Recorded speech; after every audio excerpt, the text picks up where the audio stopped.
Welcome guys, Blind Man Walking. You are looking at, or may not be looking at, depending on if you can see, my guide dog, Neeson. He's just lying on his bed. Well, it's not his bed, it's him and Louie's bed. Louie's our other dog, he's over here. I'm gonna do a guide dog Q&A. It's been a long time since I've done Q&A. And I like to do one every I don't know, maybe 6 months or so for people that are newly subscribed to my channel or who may come across my channel. So Neeson's got his leash on because we were playing outside and he was very dirty and wet when he came in, so he went right onto his dog bed, leash and all. Well, not his dog bed, the dog bed, which is right next to Luca's change pad. Luke is not on his change pad, Luke is at daycare. Hi, Lou. Hi, Louie. I hear that tail hitting the ground, Lou. I hear it. Okay, so yeah, I'm just gonna pick from my mind some random guide dog questions that I get asked all the time. Because I'm sure there are people that will stumble across this video that have those questions as well. So, question number 1. How long do guide dogs work? Well, it depends on their longevity. There are a lot of factors that go into how long a guide dog works. The amount of work that they have on a daily basis, the environment that they work in. Is it cold? Is it really warm? Is it really stressful? Is it low key? Do they have a lot of work to do? Do they work a lot during the week? Do they not work a lot during the week? How is their overall health? Are they being fed a good diet? Do they get lots of off harness, off leash, preferably off leash time to play and blow off steam? Does the handler know what they're doing when it comes to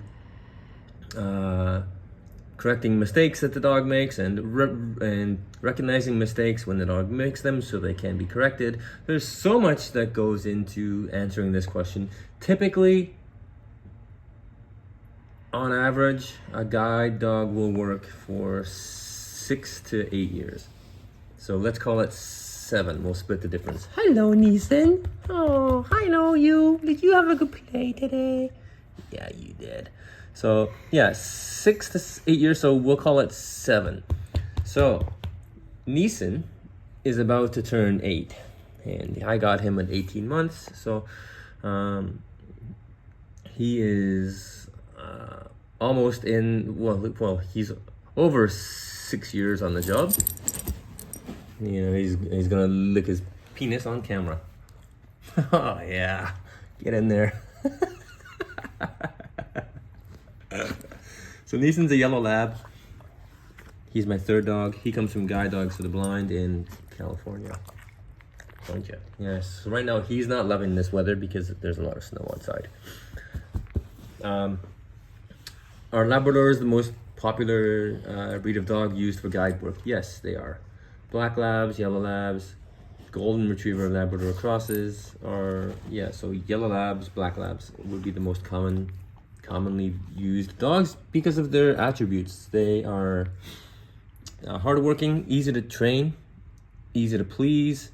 They're very happy-go-lucky dogs, very friendly, very good with children.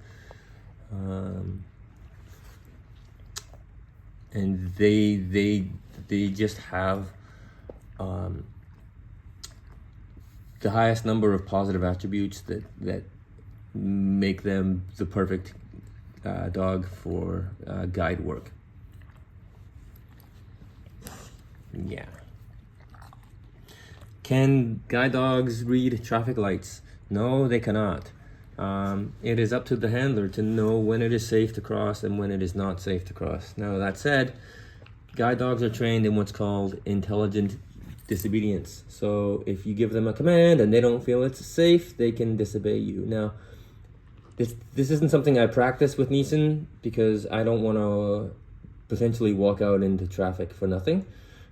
So does he retain this skill? I'm gonna guess there's an amount of we'll call it self-preservation at play here. So like he doesn't want to get hit by a car, so he will avoid the car if it's coming at him. But does he actually remember being trained to disobey a command that he doesn't feel is a good command to be to receive? I don't know the answer to that. Long story short, it is the handler's responsibility to tell the dog when it is safe to cross the street. Yeah.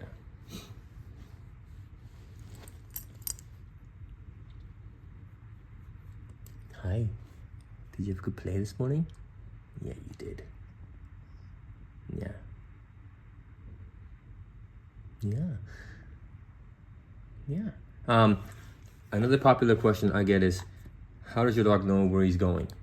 Well, there's two parts to this question. First of all, the handler needs to know where he or she is going so they can direct the dog to get them there safely, right? So over time, the dog does develop a sense of familiarity with routes that you take often. So I can basically put Neeson on autopilot and go for coffee, or go to the corner store. But there are times when I go places with Neeson and he doesn't know exactly where I want to go. So that's where I need to direct him. So I need to have an idea of where I'm going so I can direct him where to go. However, that said, it is handy when I'm out in a foot of snow with Neeson and I want to go to the corner store, but I'm not quite sure where the edge of the sidewalk is or where the turn is because of all the snow that's built up. He knows, and he just takes me there. So it is a big asset for sure. Now, a cane would definitely not do that, right? No, a cane would not. Is there any time you don't bring your dog out with you? Yes, there is multiple examples of times when I don't bring my dog. For example, one of which would be if I'm going to the zoo. I wouldn't bring my dog because it would upset the other animals to have him there. If I go to a concert, now some people do bring their dogs to concerts or hockey games. I choose not to. I typically don't go to those places or those types of events on my own, so I just rely on sighted guide. It's just not optimal for Neeson to be jammed under a seat at a loud hockey game or a concert. Like, he's not going to enjoy that, and it's just stressful for him, and there's really no need for me to bring him to a venue like that. If it's really hot outside or really cold, I'll also leave him at home and just use my cane. I hate using my cane, but it's also good to stay in some sort of regular practice using your cane. So on the days when your guide dog is maybe sick or tired,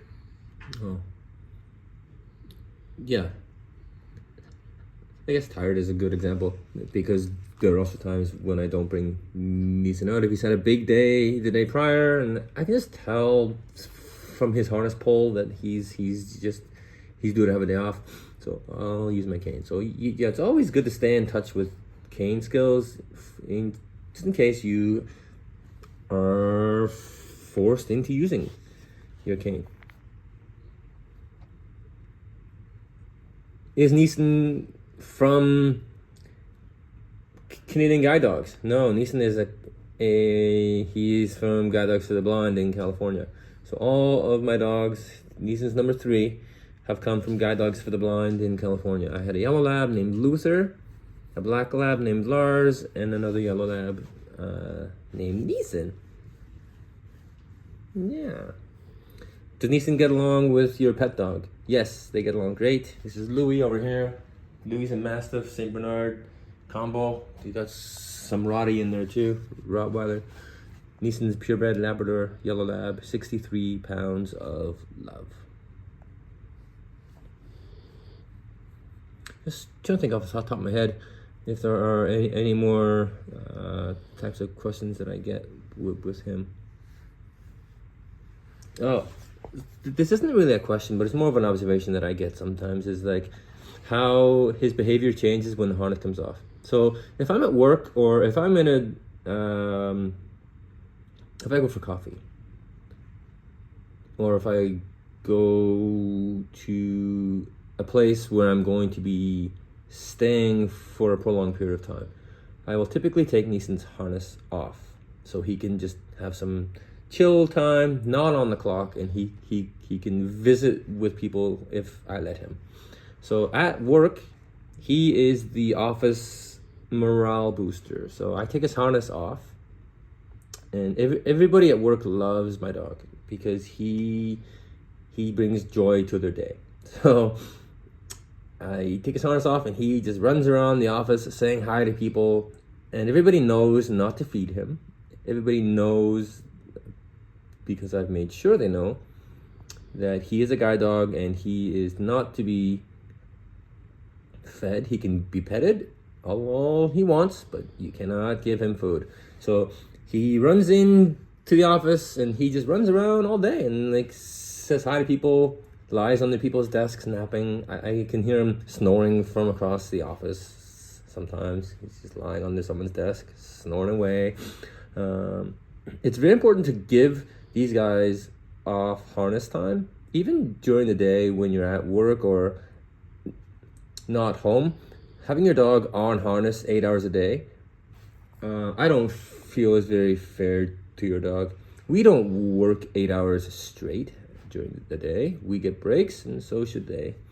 So yeah, he and those around me thoroughly enjoy it when Neeson's harness comes off. Let me think. Those are the most obvious questions and observations that come to mind right now. I will say my brother uses a cane, and I've tried to convince him to go the dog route. He likes dogs. He likes the idea of having a guide dog, but they are a lot of work, a lot of responsibility. You need to make time for them, for sure. You can't just plug them in the morning and use them all day and then unplug them at night. Like, they are a 24-hour, 7-day-a-week commitment. You're gonna do a little spinny spin, aren't you? Yeah. So yeah, they are a lot of work, and it's not for everybody, right? We have 2 dogs, and they take up a big chunk of our time, just exercising them, making sure that they get enough time outside to play, and financially too. Now, the Guide Dogs for the Blind have a great graduate program that I have relied on, a great vet program as well. They will help you cover expenses that you cannot cover, and Neeson's had a few surgeries since I've gotten him. Well, he's had one main surgery. He had an abscess above his eye that had to be surgically removed, and then he's had some minor altercations with vets over the years who have had to do various things to him that have cost more money than I have. So yeah, Guide Dogs for the Blind have a great graduate assistance program, and I am very much appreciative to them for the support that they've given Neeson and I as a team. But yeah, all that to say, dogs are a lot of work, they're a lot of responsibility, and they're definitely part of our family. So, but that's not for everybody, and that's totally fine. If you have any questions that I have missed, anything you want to know, just simply comment below, and I do read my comments, and I do respond to some of them. Yeah, so I'll respond. Cheers.